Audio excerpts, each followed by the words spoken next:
Padma Shri Award, and he will be telling us, we could have a round of applause for him, please. He'll be telling us about academic ophthalmology, which he has been doing so well, and he has also been training so many people under him who are also doing academic ophthalmology.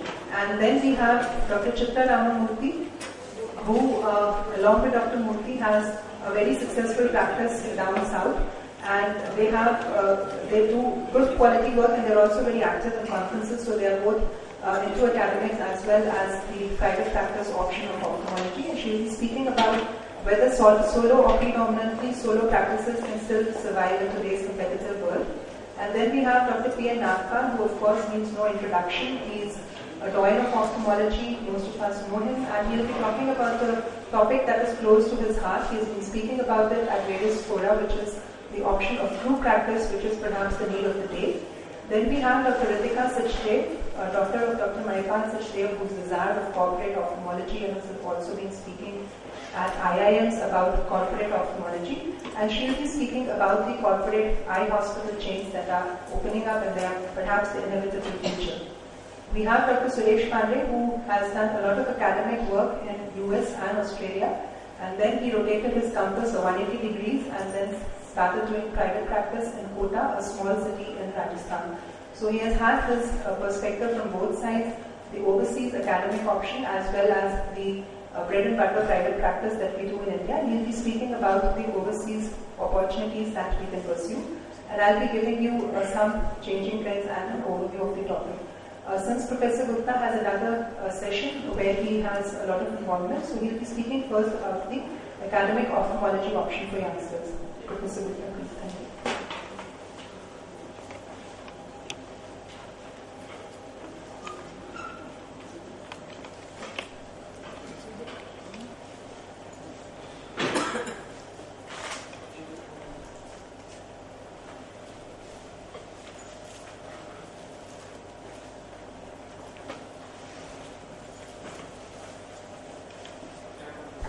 Thank you, Dr. Doshi and Dr. Deshpande, for asking me to speak to this group of young people.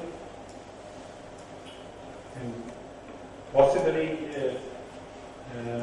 one reason could be that Dr. Deshpande trained with us a long time back, and before he went offshore for trying a career in academic and research, he did visit me for a last minute advice, so probably that he remembered and asked me to speak. So when we talk of a career in academics, what we mean by academics is that you do, it's a 3-in-1 job, and not only you take care of the patients, but you also do a lot of teaching and also do some kind of serious research. And when I say research, it's not only presenting papers, which many youngsters carry away with the idea that research is confined to presenting papers and participating in conferences only. So perhaps that's a mistaken belief, because hardcore research is what is expected for a person who has a career in academics. So I'm going to be giving you my perspective. There could be so many perspectives. Why dream a career? It sounds so like a dreamlike situation. You know, when you are growing up as a small child, you want to be, you know, you see a train driver, you see an airline pilot, or you see a soldier who want to become that.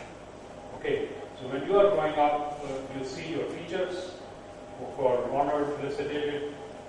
You wish to be like one of them. So the role models are already there right through the nursery class. If you develop during those formative years a passion for research, that means wherever you are sitting, whatever class you are in, and you are a student in ophthalmology, and I believe that most of you have done or doing, whenever 2 or 4 or 5 of you are sitting together, you are not discussing movies, but you are discussing, you know, something related to the patient that you saw, or the paper you read, or the paper being talked about, or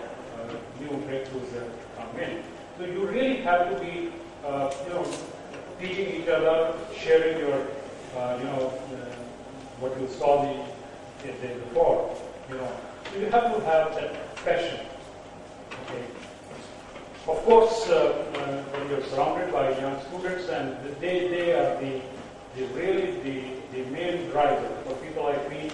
It's the youngsters who surround you day in, day out all the time. They serve as drivers. That if you wish to be surrounded by young, talented, some of the fittest people, brilliant people, you like the company, so you would like to pursue a career in academics. Then again, you want to face challenges. You don't want to go the easy path.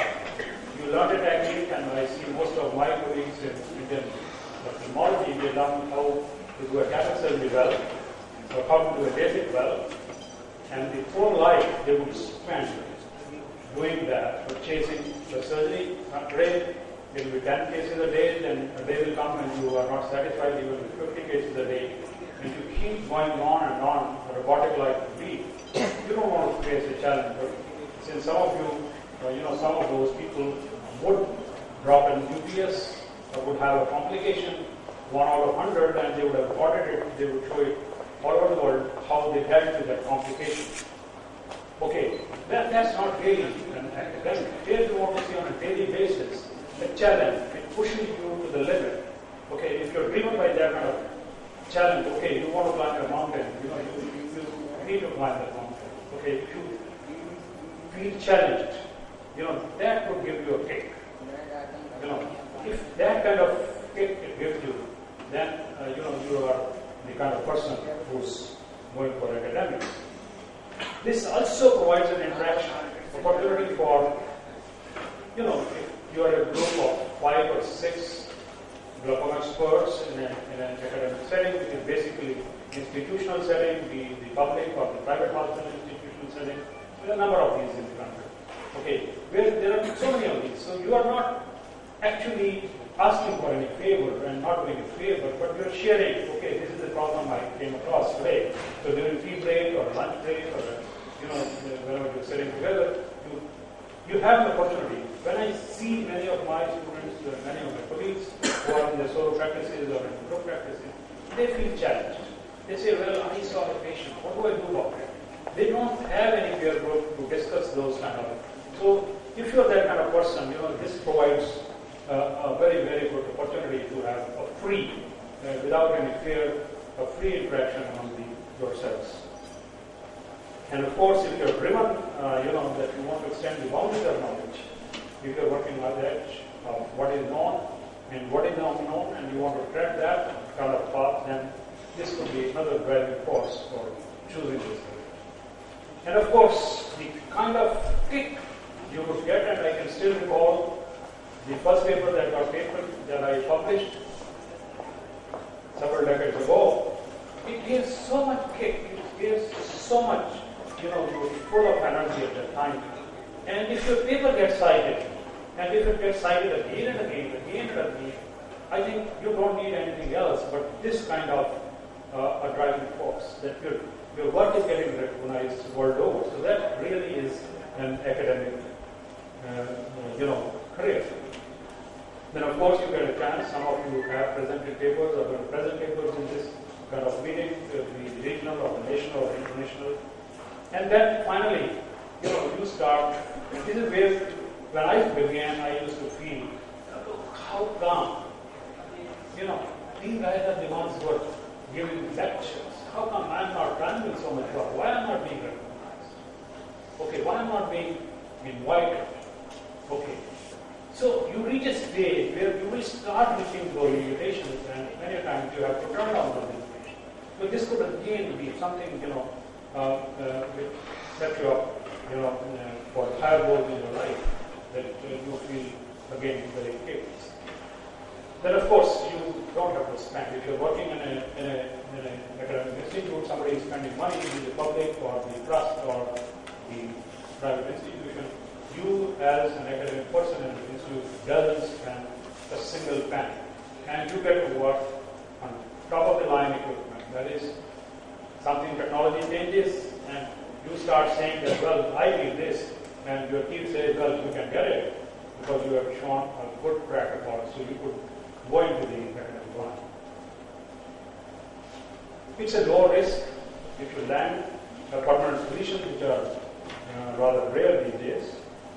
I'm not sure whether we as academic people get more respect just because you have more number of papers, or you get invited to conferences and meetings. Is it the flashy car that you drive or your colleagues drive and they're in practice and earning lots of money? Okay, that gains the recognition and approval of the society, I'm not so sure. And finally, your work gets recognized. Okay, your work gets recognized beyond the boundaries of the city, state, region, country. Somebody talks about your work. You know, it gave me a lot of excitement when one of my students in Covenant was attending a session in Los Angeles, and the professor there was talking about something which he published, and without realizing that this boy is from the same institute, and he went on and on and on. So when he came back, he was so excited, he was so thrilled. He came and told me, sir, your paper was being discussed there. You know, what bigger gate can you get than no amount of money can give you that number, okay? When somebody is discussing in remote corners of the world the paper or the work that you've done. So then what are the problems? So I've given you enough reasons, 13 of them, why you should choose a career in academics. What is expected of you? You have to have original research ideas. You need to know how to ask research questions. You will be asked to teach. You have to teach the course in, say, open angle glaucoma, and gonioscopy, or perimetry, or radiometry, or laser photopropagation, a number of these things you have to design how you will teach, whether it's going to be hands-on, it's going to be some kind of a basic lecture format or whatever. And conducting research is again expected of you. How to design a study, what should be the objectives, how you to collect data, how you will collate, and how you're going to interpret it. And be able to again publish in an impact journal.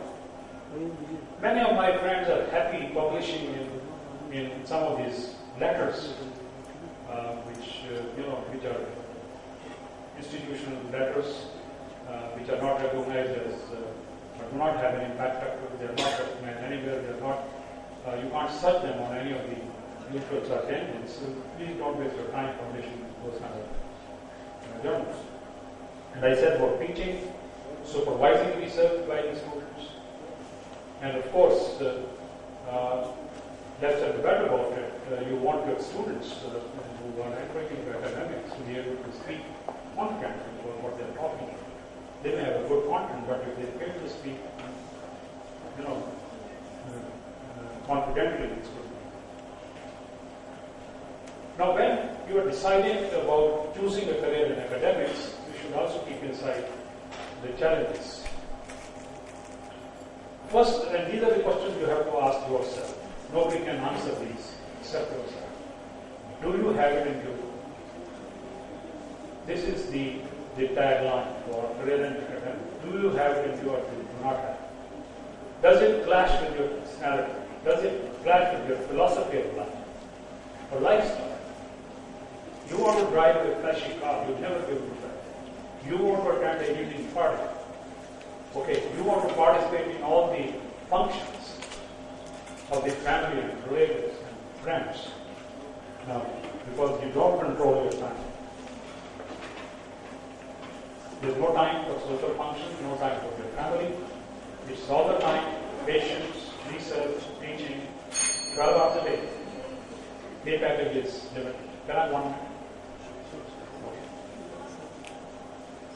And these days, I can assure you, some of the guys who carry iPads and smartphones in classrooms, for a teacher, it would be a major challenge. He is not up to it. When you're choosing an academic career for the next 10, 20, 30 years, you will be challenged by an array of these smart devices who would give the answer within enough time.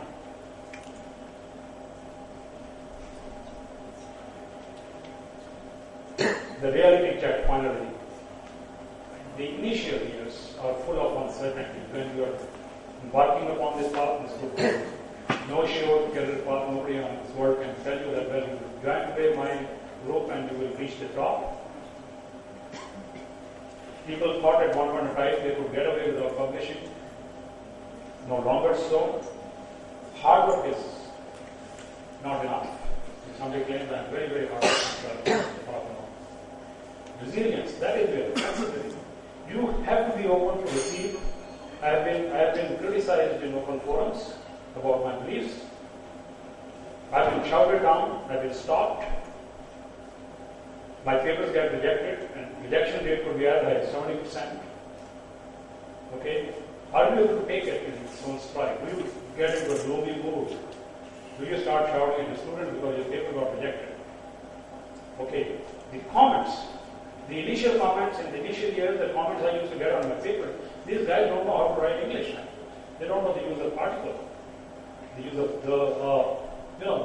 they would criticize you on any front, your methodologies, your conclusions, your interpretation. So, you have to be absolutely. And of course, I'll not talk much about networking. We see it in place even in this conference, the kind of networking that goes. And academicians are, of course, expected nowadays to write for external exams. So you have to have research ideas, and you should have the capability of writing for exams. So friends, my young friends, when you choose academics, how should you go about it? Make an informed choice. Keep your eyes and ears open. Don't, because your friend went into academics, don't follow him. Okay, you have to make your informed choice. And I again say, the tagline for this would be, if you have it in you, then only choose.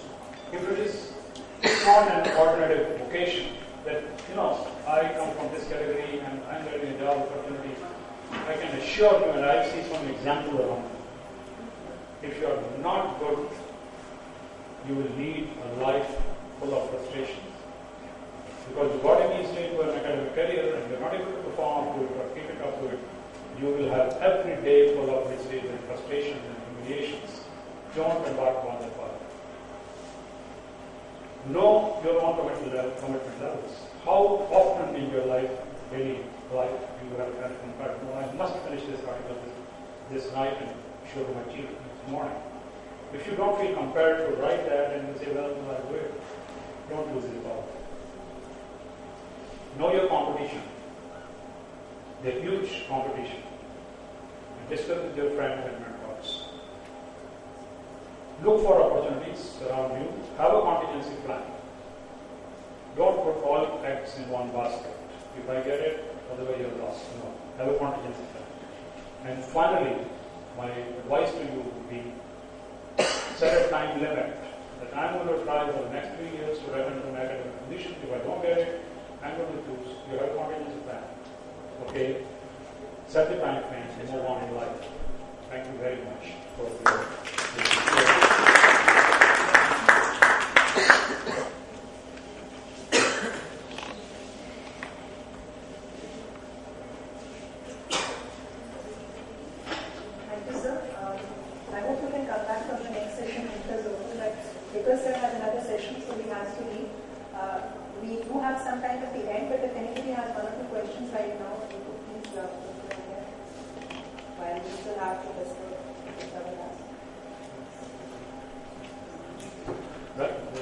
lesson went home.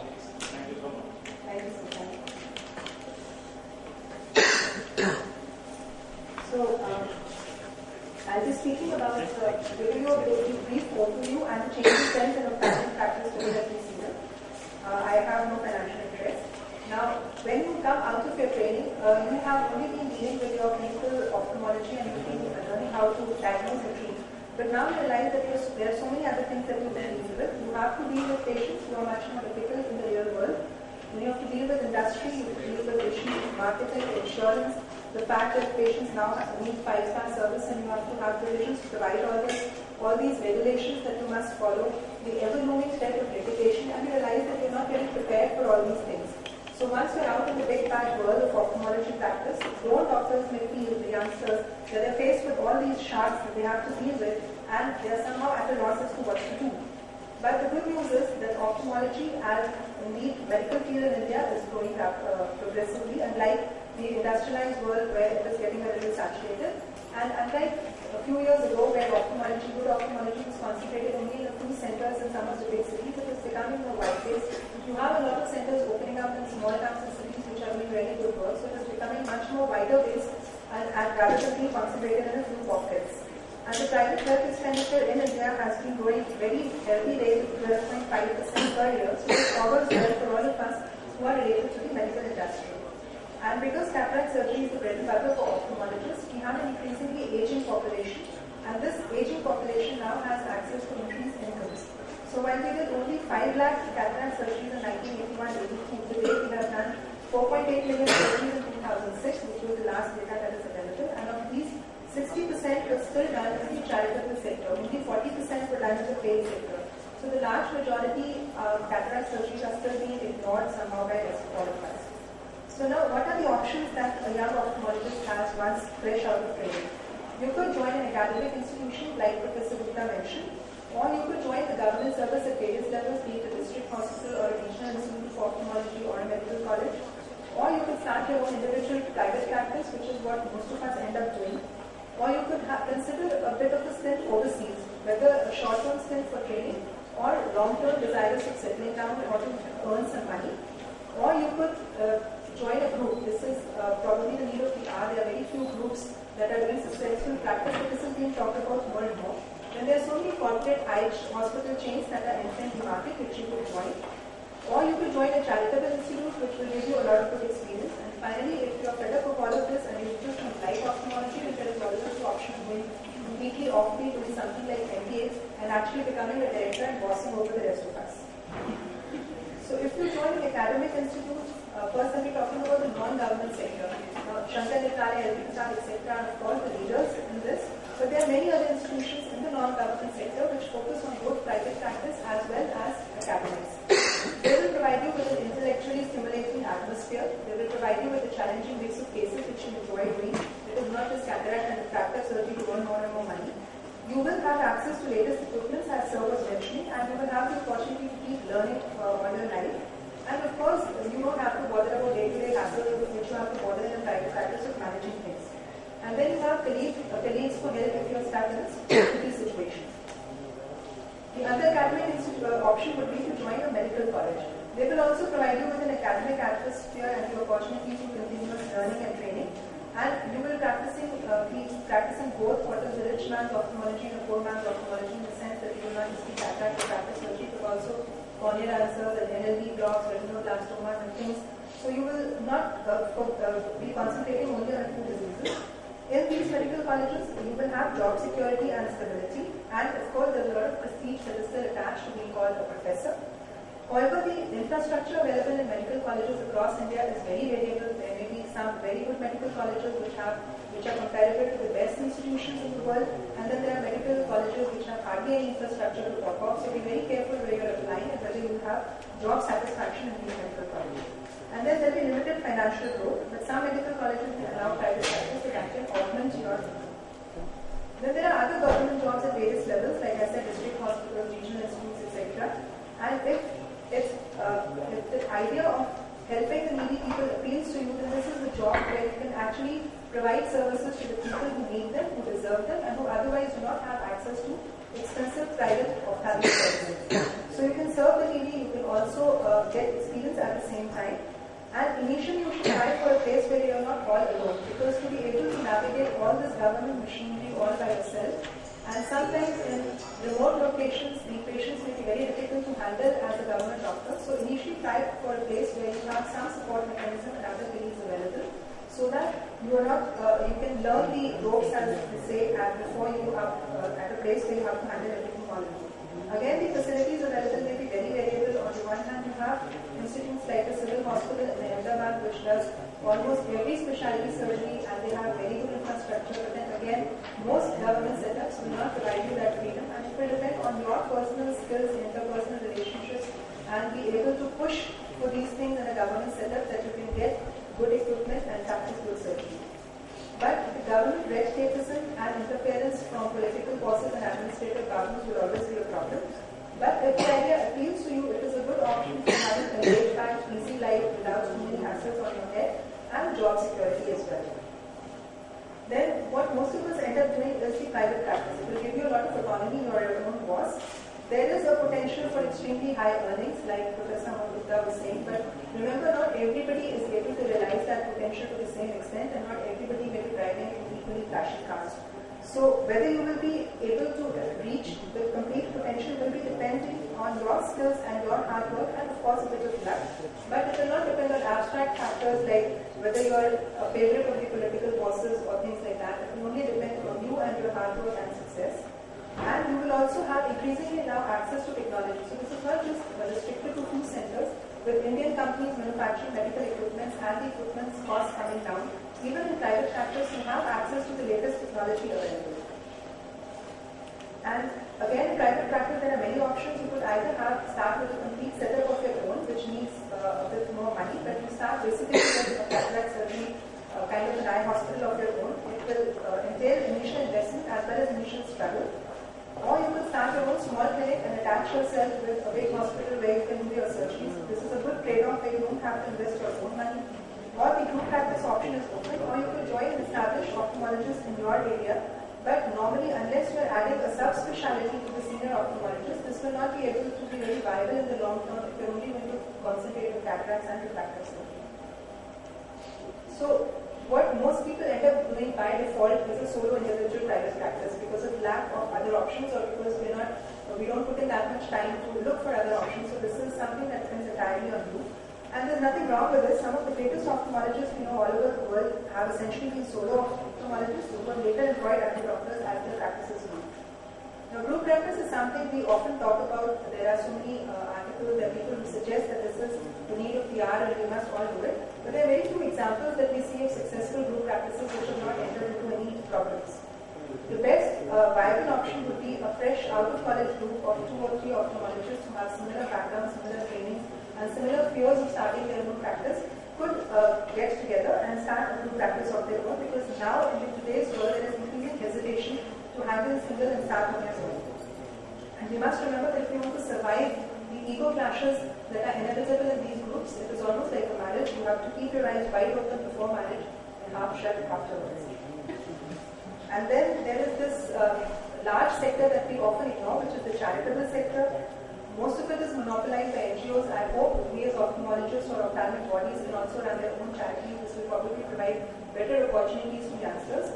But as of now, what they provide you with is a lot of experience because of the number of surgeries that are done in this sector. So this is very good for increasing your surgical experience. Of course, with the constraints within which they operate, you don't have a lot of money, but they have kind of campuses where you can have a comfortable life. But you need to think about long term depending on where you are. Some of these hospitals may be in remote locations, and once you have donor kids, etc., their education may be a problem. When you have corporate eye hospitals which are entering the market, they have generally a lot of income backing them from some source or the other, so they have no dearth of money. They provide doctors with a good work-life balance and good money. Their way of working is different, so you're not very responsible. Sometimes the counselors may be more important than doctors in these setups. You don't have any non-clinical responsibilities, but they work like industry. So they will, at least some of them will be giving you targets, etc., that you have to fulfill.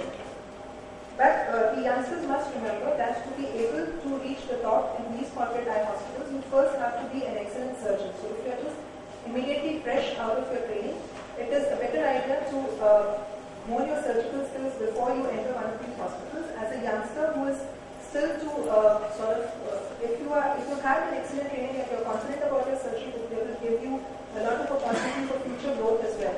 But if you have not had that training fully as of now, then your future growth prospects would be limited in these hospitals. This is not something relevant for the youngsters, but mergers and acquisitions are often talked about now. The corporate chains are acquiring small practices of individual doctors, and this is generating a lot of buzz. Though the advantages and disadvantages is something that we have to weigh, and not everything is rosy once you have a merger with a large corporate group.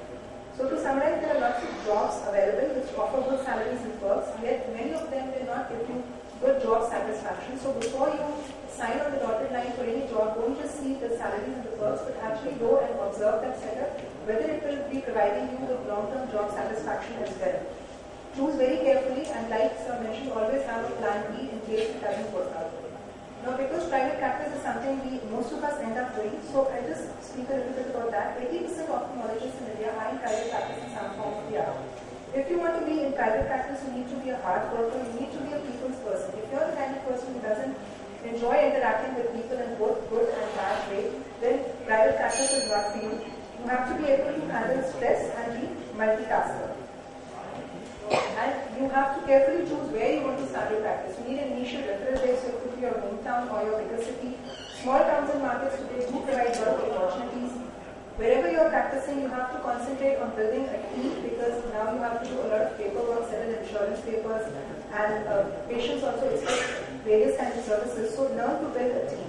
Now, succession planning is a unique Indian phenomenon. Most of the ophthalmologists, senior ophthalmologists, would want to hand over their practices to their youngsters, but children do not always want to get into their shoes. So as a youngster, if you're joining a senior ophthalmologist for practice, this could be one option where you see an ophthalmologist ready to retire, but his children or her children not willing to get into there. This is the kind of ophthalmologist where you would have future prospects for growth, where you can join, and possibly you would be able to get both a ready-made referral base as well as future prospects for growth.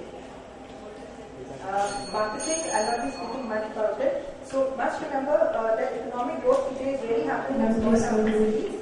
So these are the things that options are available. So to conclude, we are living in exciting times. You have many choices. Choose what suits your personality.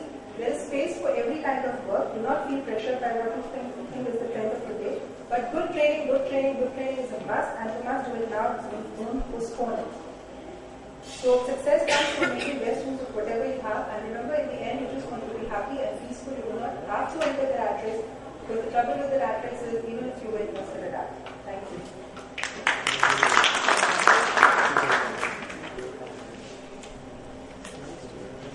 I'll now be inviting Dr. Chitra, who will be speaking about solo or predominantly solo practice. Good afternoon, Dr. Vidushi, for giving me this opportunity to talk in your course.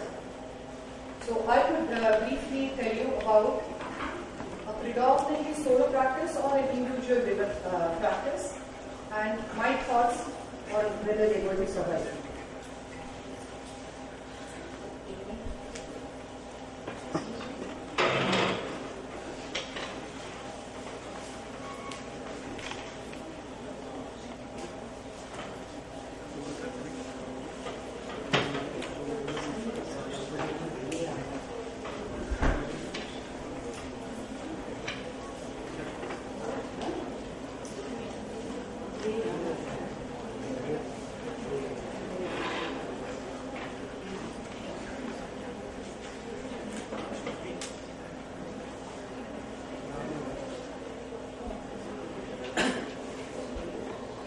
Of the minds of the younger ophthalmologists here. Solo practice, would it survive, is the question which has been raised. And I would like to start saying that life's battles do not necessarily go to the stronger or the faster man, but sooner or later, the man who wins is the man who thinks that he can. A decade back, I thought that there was going to be a game change and the whole corporate chains are going to be taking over, but now I think otherwise. I've come to understand that successful people don't do great things, but they just do the small things in a great way. And the success story is possible whether you're looking at a solo practice, a group practice, or an institution-based practice, because what is most important is the merits and the demerits of the individual. I would say that patient care at its best is the mantra, and in whichever form you are able to achieve it, you are going to be clearly a winner. I had this opportunity to visit quite a few successful practices in US, One, I'm sure all of you would have heard, Dr. David Chan and Robert Sion, one of them. And I found that it was a small niche practice which they had, and the kind of attention, it was like visiting a home. And I actually tell all my staff in my hospital that let each of a patient think that you have come, to your marriage in your house. If you are able to treat them with as much of pampering and care, you are clearly going to be a winner. Destiny, the destiny that you plan for yourself, is not a matter of chance, it is actually a matter of choice. And it's not a thing to be waited for, it has to be a thing which we can achieve. And I believe that the burning desire is actually the starting point to get across all our accomplishments. And herein, I will start my success story of not just being a success, but how I strive to be a person of value. When you are looking at a solo practice, you first primarily need to evolve a dream team. You need to be strategic to get the right people in, position yourself very strategically in the society, get cutting-edge technology to the fore, and evolve the best practice patterns right from the beginning.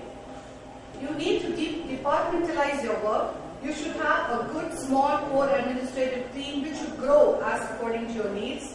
You should have financial wizards who would think out of the box for you, and if you don't have them, you learn to be that financial wizard yourself. As your practice grows, you should have a good HR team, a marketing team, team leaders who keep re-evaluating your progress and keep getting the team together. Most importantly, you have to concentrate on your front desk, because I believe that the front desk echoes the pathos of the organization. And every now and then you have to keep going back and re-evaluating rather than getting into a state of complacence. It starts right from the security outside to the optical outlet, to the front desk, to the medical counter, to the nursing personnel, to all the doctors involved. And you need to promise to your patients that why do they have to go to an institution or a corporate chain, that they have all the ultimate things they want, you could provide at your place. I believe Darwin's theory that survival of the fittest, and it is a principle which is a viewpoint I'm sure which is honed in one and all of us ophthalmologists who have evolved to this extent. So we need to be relevant to our practice pattern. See, we should not try to mind somebody else to believe the people in the Arctics or in the tropics do differ climatically. So we need to be very strategic as to how we want to plan. We need to think, where are we now? Where would we like to be in the future? How do we get to where we want to be today? And how do we get to want to be where in the future? So we need to have very clear, specific, measurable, quantifiable, believable goals. And we need to be reasonable that there is a good possibility of success in the direction in which we are going. So for this, we need to adopt a blue sky thinking. That is, you need to believe that anything is possible if you have set your mind on it. And I believe that this world is a stage. We have this one-time probability of doing our roles well. So why not put in our best and get it across? And in this grey line crept in our desire for cutting-edge technology. Do we have a fundraiser? Do we have a village John? Do we have a township councillor? Do we have goodwill forefathers? If you have none, then I would advise that you get into that highest precipice of technology and go attack it. We have to be all that you can be. And I would say that you need to hold the raging bull by the horn if you are looking at winning in this awesome task of being a solo practitioner amidst the maybe giants. We need to be very strategic in our immediate society. We need to project effectiveness to our patients around, be very positive in our approach. We need to understand the demands of the immediate society, do a market study time and again, and then start off in small measures and go on with the right projections. You need to understand that patients in your vicinity are looking up with trust. So you need to keep yourself constantly educated, constantly abreast with that cutting-edge technology, and come across with honest viewpoints to your patients. We have to give time to dispel their doubts and keep analyzing that what you're moving on to is right for you. We need to create awareness.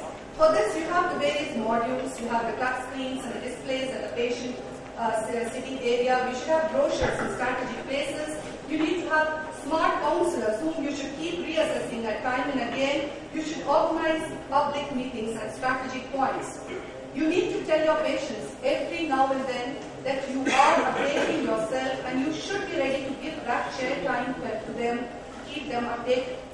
And I believe that the state-of-the-art practice should be there in every niche of your practice.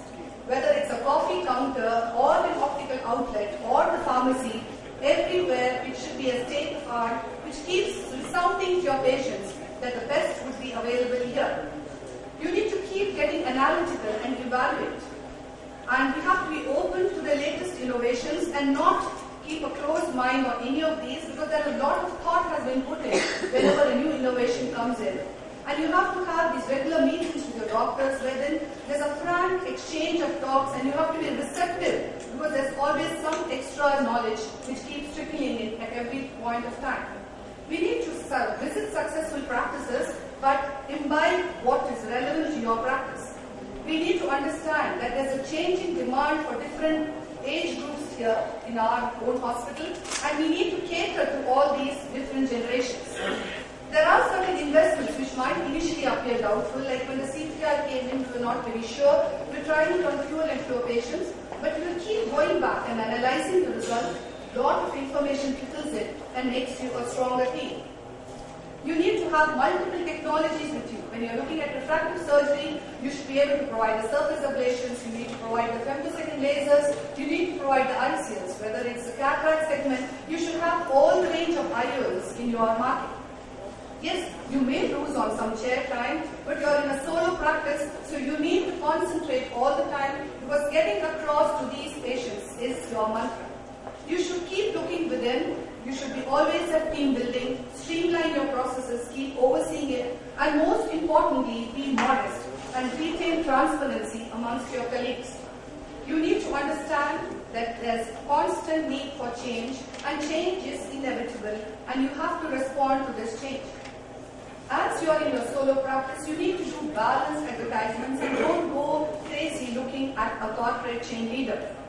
We need to understand that Google Glory concept tells us that talent can arrive from any corner of the country. So keep going at it. Keep constantly molding your team, and always being a leader, have the power of bold vision. And never lose out on any opportunity which comes your way.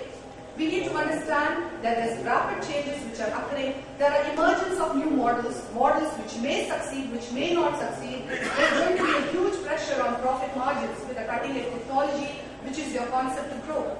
There may be a temporary decline, but that should be the time when you consolidate yourself, look further on, look deep into your failures, and come and revive yourself. I believe to achieve anything which you have not achieved before, you just have to become somebody you have never been before. And to have more, you just have to be more. You have to constantly respond to the changing landscape with a new cutting technology, be constantly on the run, and never let go of your dream. I believe that there is an exclusivity in boutiques. You need not necessarily be part of the miling crowd. You need not be part of that corporate chain which comes out with its protocols and the same rules. What you need to know, that whatever your mind can conceive and believe, your mind can achieve. There are niche players in every segment, and every segment would evolve if you are directed in the proper manner. I would conclude with this last statement, that if a man is called to be a street sweeper, he should sweep the streets even as Michelangelo painted, or Beethoven composed music, or Shakespeare wrote poetry. He should sweep the streets so well that all the hosts of heaven and earth will pause and say, there lived the great street sweeper who did his job very well. I hope I have conveyed my message that wherever we stand, we could do very well if we have the right mindset. Thank you.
throughout the course of this session. The option that is now emerging as one of the preferred options is the role of ophthalmology and ophthalmology. It is this option which seeks to give the young ophthalmologists the benefit of all the options which you will hear so far, taking away the risk and giving you a safety net to fall back on. We are fortunate to be part of a generation who is spoiled for choice. You have many career options before you, and you can choose any and do it well. Before discussing why corporates have found their way in the Indian ophthalmic space, let's look at what are the pitfalls of choosing the other options. Going solo. It is a great option if it works well. But you are investing a lot of money and a lot of your time into becoming a cataract surgeon. Because the day you decide to go solo, you take the super specialist. There is not one ophthalmologist in this country who is the best at everything, and obviously so. We live in a competitive environment where you need to be the best at what you're doing, and you obviously cannot be the best at everything. So at best you will be an average of most things and maybe the best at one thing. So you are offering your patient an average experience for most specialties, even though you may be giving the patient a good or best outcome in the specialty that you are the specialist. However, if you're going solo, trust me, you will be a cataract surgeon to the core and the specialty will become a hobby. Also, you will have to spend a lot of time doing unnecessary work like HR, the optom is missing, he has taken leave, little issues which will bog you down clinically. The day you set up a practice, you have invested a lot of money into it. It may be a booming practice. But if you are attending an AIOC conference, if you are taking a leave for a holiday, or if you have a family emergency, that practice will amount to zero. All solo ophthalmologists who sit here, their clinic is doing nothing right now. The day you wind up, however many patients you have treated successfully in that premises will lose its relevance. The day you back up. The day you do not go to work, your practice is zero. There is no safety net. You are the only one. You are creating a living, you are not creating a legacy, and you are a lone warrior.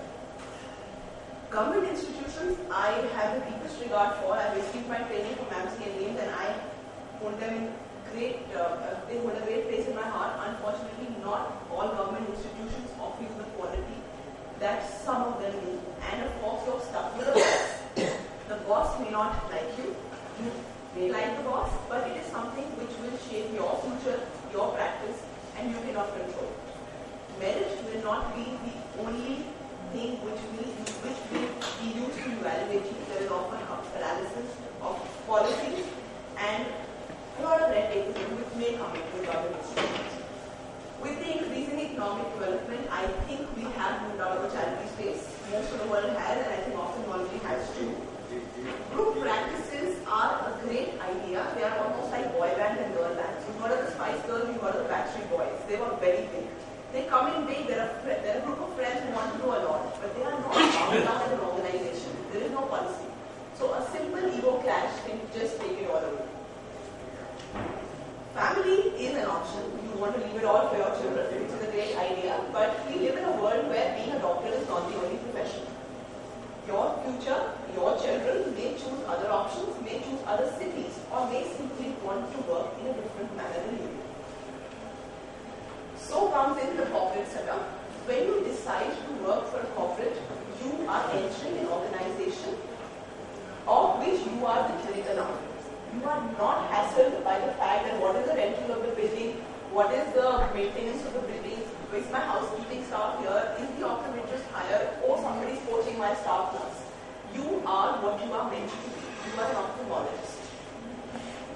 You can focus on your specialty because you will be working as a team. In order to do a significant amount of specialty work, you have to see an opening more than 100. Because if you see less than 100, you won't really be doing enough numbers of your specialty. It is impossible to see an opening of 100 every day without a team. And if you are part of a team, you will get your specialty. You will also get their support. If today your cataract patient may need a retina backup, you will have the support of a retina person. I may have done various resets in my life, But when I got a patient with inherited bullous keratopathy, I knew that I had the best person to do the blue IOL. So I did not need that patient mistaking. That patient had the blue IOL and had a decent graft. That makes me believe that I can give the very best to the patient. As an ophthalmologist, you have the pool of knowledge that you need. You have the backup of a team.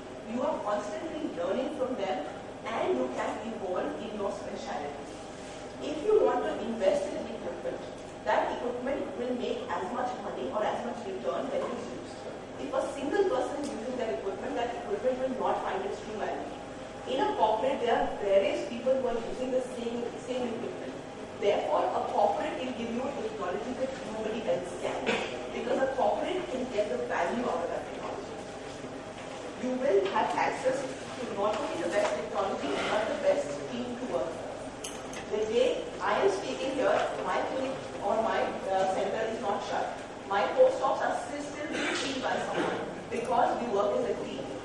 There is a safety net. In case you are on leave, you still get a salary. The day you have a sickness, you don't wind up. There is someone backing you all along. The corporate also benefits from working with doctors because they eventually build a model which gets a positive perception from people. And that allows them to replicate the model successfully in cases, reducing the gestation time. Nobody really has, if you have registered a positive perception with a person in an X area, and you go to an adjoining area, you can spread your wings with a lower gestation time. And you can diversify quite effectively, giving you good returns. All in all, corporate is a place where performance pays. It is the good people who will support you in HR, be it even in the OT, a staff nurse, an OT technician, an optometrist. Because here, there is nothing else. You are what you are based on your performance. We are in a competitive world, and we are to give the best outcome to the patient. That is what we are working for, and the only thing that will succeed in that is performance. You will be happy to perform in an area which you have chosen for yourself without having to worry about the nuisance, and you will be happy when your performance pays you back, which is what a corporate ensures. Of course, every corporate has a different experience, and you will have an experience based on the corporate that you choose to work for. We at Center for Sight have always maintained that the doctor is the key to giving the outcome to the patient. We are doctor-centric, we are outcome-centric. We also are fairly driven by technology. We have, I think, the most amount of members taking laser installations in the country. Even though there are larger chains than us, we possibly have more technology than them. Because we believe that doctors can deliver only when given the best technology. We are largely driven by people who have received training in great institutions and out of an academic bent of mind, and we give a lot of emphasis on academics, podium levels, and a constant learning. I'd just like to take this opportunity to introduce our initiative called CFS Education, which has been started by Dr. Santosh Hanover, and we request you all to join us at cfseducation.org. So all in all, a corporate will give you an open and transparent system of functioning. You haven't invested anything in it, but you will get the returns. You will get a safety net, which will be very useful for you in times of crisis, in times of a holiday, in many ways which you will discover. It will offer you an opportunity for financial growth from day one, because the day you join corporate, you start seeing patients. It will offer you technology which you may never be able to afford. It will offer you the growth that you need academically, surgically, financially. It will offer you like-minded peers. But it is important this time to know that you must associate with a corporate who share your values and ethics, because those are things which don't change over time. You have certain things which you hold dear, and if you feel a corporate allows you to continue in that manner, that is the corporate relationship. So all in all, corporate is the next big thing in ophthalmology, and wisely so, because that's the way the rest of the world has already gone. Why should ophthalmology be behind? It is being part of an organization in which performance is key, and in which you kind of given one person a key area. You do this well, and you do this best, and that is what you're here for.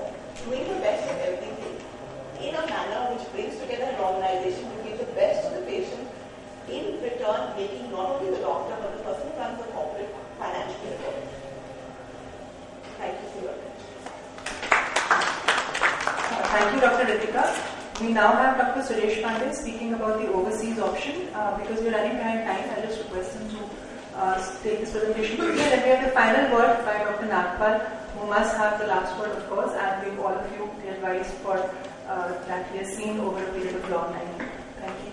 Thank you very much. Good afternoon. I'm going to speak about what are the various opportunities and options available for young ophthalmologists to try their ophthalmic career overseas. So first, once you decide that you want to pursue career overseas ophthalmology, or you want to visit overseas for a short or long-term training, you decide what you want. Because there are various options are available. There are short-term training available overseas, and as well as there are long-term plans for long-term settle down are available. And in addition to this long-term, short-term plan, you can also make insurance thing before your settlement. So there are various questions which comes to our mind that each overseas ophthalmology is better, where you want to go exactly, and when you want to go, and how you can go for pursuing the overseas experience in ophthalmology. So definitely it depends on the your plan for short-term visit or long-term visit, and most countries, overseas countries, they offer better work and life balance. However, it's not always financially more lucrative anymore nowadays. And if you are planning for long-term settlement, then you need to look for the wider picture, including the job profile, job satisfaction, satisfaction of your spouse as well, social life, education for kids, and cultural mix-up. So you have to see various points. So where you want to try your career overseas ophthalmology, conventionally we have been trying to visit Western countries such as US or UK. However, there are many more options available in the Australia and New Zealand, and as well as for those who are experienced surgeons, there are new opportunities are there in the African countries. And before you pursue the career in ophthalmology, you have to have clear vision of what you are looking for, and before taking decision, you can plan a short-term visit and then decide. Coming to the visit to the USA, which is the leader in which is considered leader in modern medicine, and because US offers the best exposure to the latest advances and research in ophthalmology. However, the matching to ophthalmology residency is getting a little difficult even for the American educated residents, and USMLE is must for any clinical job. So you can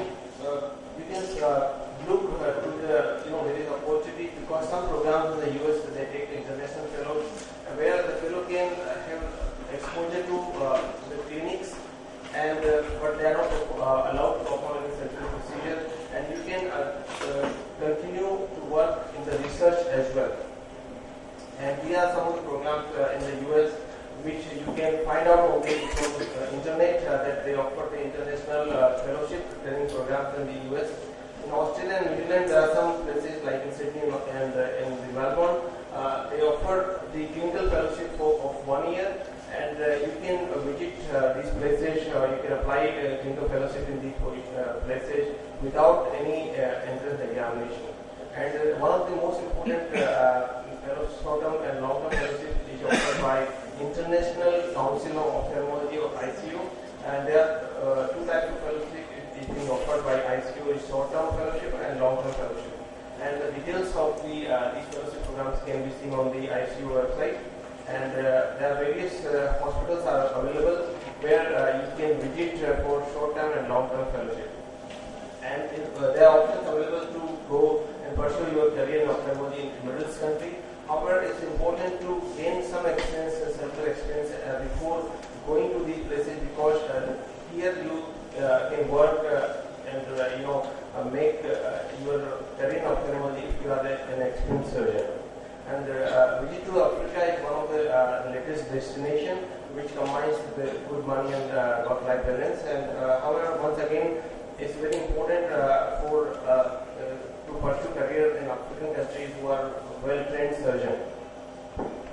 And coming to how you find career in ophthalmology overseas, most information is available on the internet, and through respective medical council, Ministry of Health websites, and as well as the various sites such as International Council and Ophthalmology. And we can also contact with the seniors who are working there. We can contact them and we can take their opinion. And if you are planning to settle for good, then it is better to plan it early so that there is no repetition of the training, because most of the institutes in the US, they due to do residency again. So if you are planning to pursue career in ophthalmology for good, then it's better to plan it earlier, and then you can apply there and you can follow the examination, and then